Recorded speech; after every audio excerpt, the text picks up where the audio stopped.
एक बार आप बता सकते हैं कि मेरी जो आवाज है आप तक सही पहुंच पा रही है?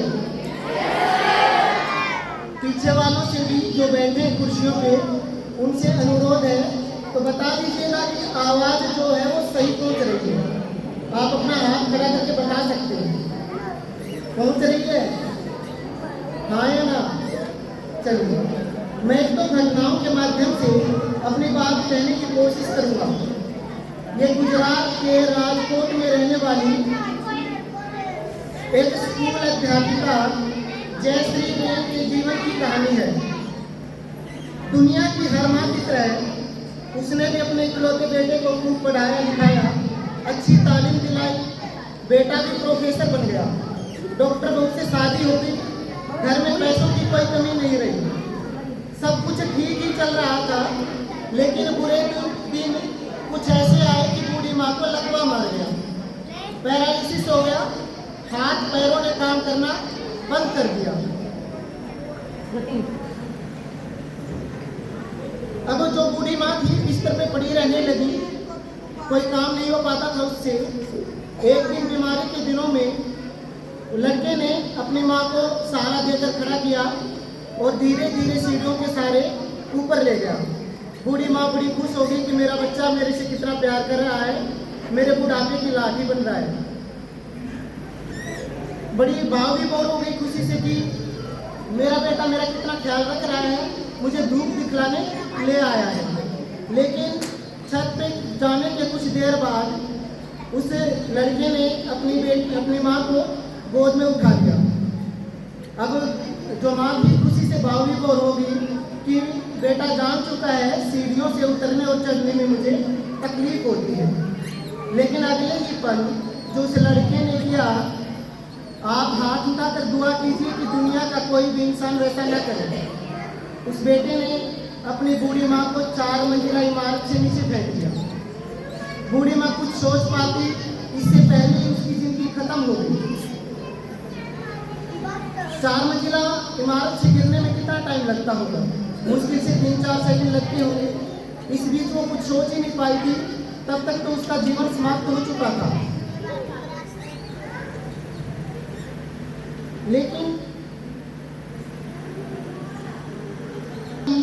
जो बूढ़ी माँ है वो छत से गिर के मर गई होगी, लेकिन पुलिस पड़ताल और सीसीटीवी फुटेज के से 3 महीनों बाद ये पता चला कि बूढ़ी माँ मरी नहीं थी, प्रोफेसर बेटे ने उसको मारा था।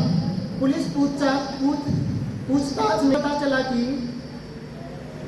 प्रोफेसर बेटे ने बताया कि मैं बूढ़ी माँ की बीमारी से परेशान हो गया था, उससे तंग हो गया था।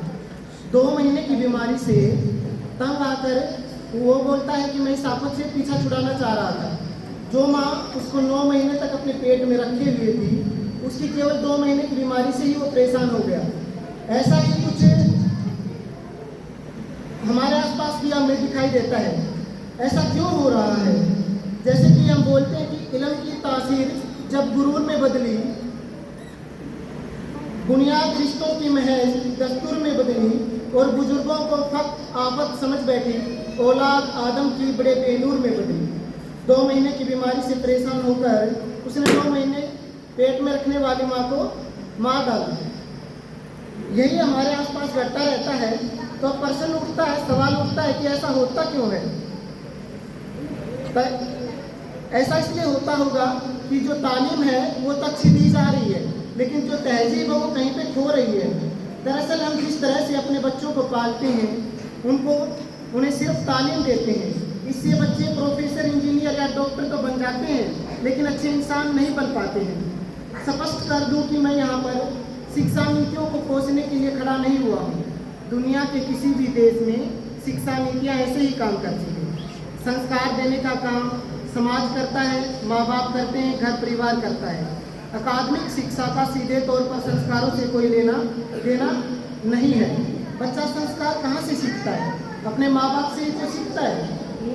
पहली बात तो बच्चों को घर पे रखा ही नहीं जाता है, और रख लिया जाए तो घर और स्कूल में कोई फर्क नहीं रखा जाता है।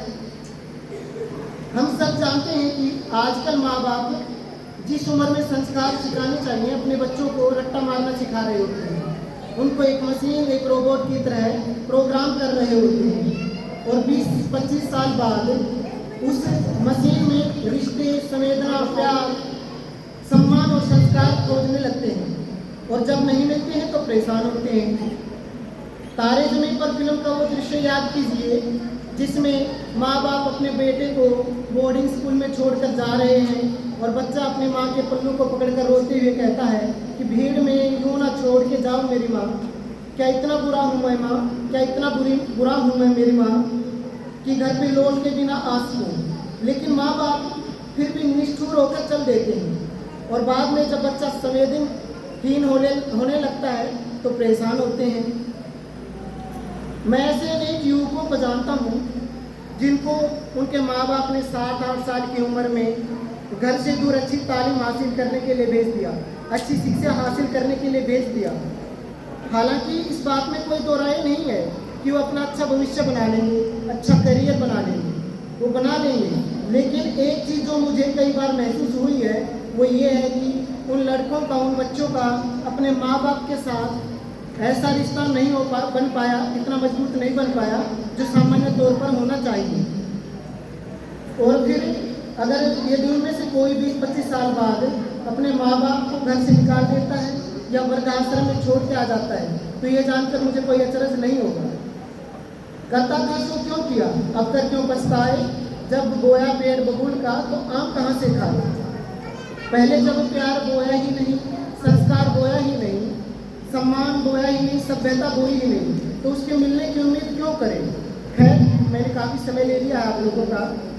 अंत में यही कहना चाहूँगा कि मुझे नहीं मालूम जयश्री बेन जो स्कूल अध्यापिका थी गुजरात में, वो छत से गिरते टाइम कुछ सोच पाई या नहीं सोच पाई। लेकिन अगर आपके साथ कुछ ऐसा हुआ, भगवान ना करे कि ऐसा हो, मेरी प्रार्थना कि भगवान ऐसा ना करे कि आपको भी ये दिन देखने पड़े, लेकिन अगर ऐसा हुआ तो आप जरूर सोचेंगे कि तालीम के साथ साथ तहजीब भी दे दी होती, शिक्षा के साथ साथ संस्कार भी दे दिए होते तो हमें यूँ ना मरना पड़ता। तो अगर आप इस पश्चाताप के साथ नहीं मरना चाहते हैं, अपनी आने वाली नस्लों को, पीढ़ियों को, औलादों को मशीन बनाने की बजाय मनुष्य बनाने पर विचार कीजिएगा। धन्यवाद। Thank you. शुक्रिया।